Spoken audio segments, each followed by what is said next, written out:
David is 63 years old and has retired. He wants to obtain a lump sum amount from his superannuation fund to buy a new speedboat. His superannuation fund has a tax-free component and a taxable component, with the taxable component being element taxed.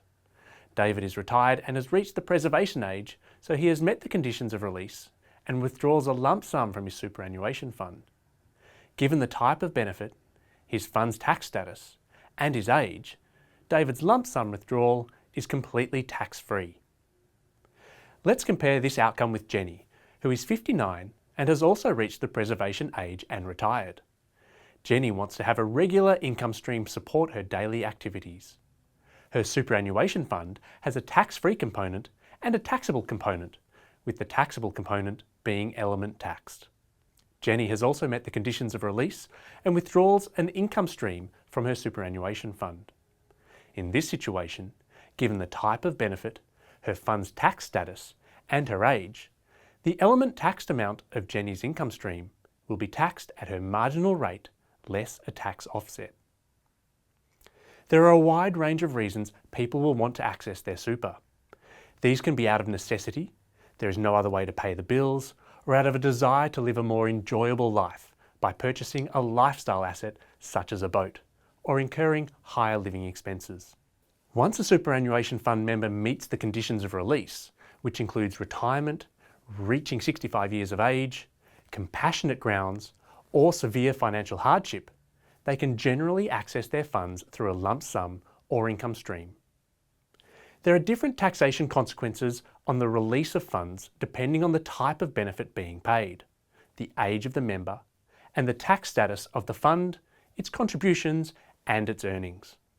A superannuation account is generally made up of the tax-free component and the taxable component. The tax-free component consists of non-concessional contributions and other crystallised segment contributions. The taxable component consists of the remaining balance and includes concessional contributions and earnings within the super fund. Withdrawals from the super fund are made in the same proportion that each component represents, with the tax-free component remaining tax-free on exit. Within the taxable component of the super account, there are two elements.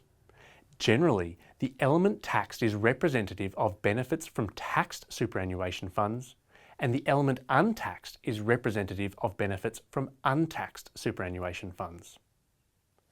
The tax treatment of benefits differs depending on the type of benefit being paid, the age of the member, and whether the taxable component is element taxed or element untaxed.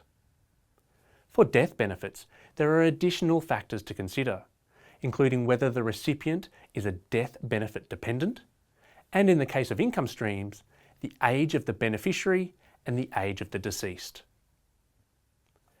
Element taxed benefits have generally been taxed upon entry to and within the super fund, and so enjoy preferential tax treatments on exit.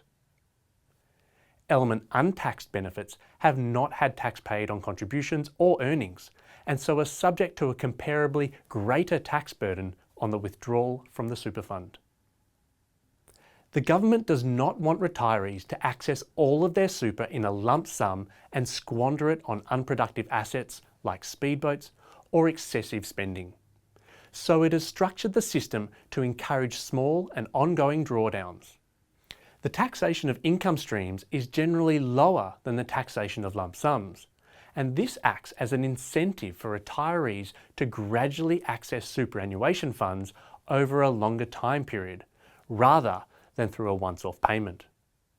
For instance, let's look at Jack, who has reached preservation age and is under 60. He has a $350,000 superannuation balance which is element taxed. If Jack takes it all as a lump sum, he will pay more tax as compared to a more gradual withdrawal.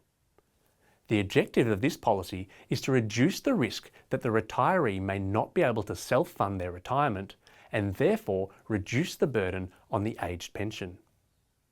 To recap, once a member meets the conditions of release, they can generally access their superannuation benefits through either a lump sum or income stream. The taxation of benefits on withdrawal from the super fund depends on a range of factors, including the type of benefit, the age of the member, and the tax status of the fund, its contributions, and its earnings.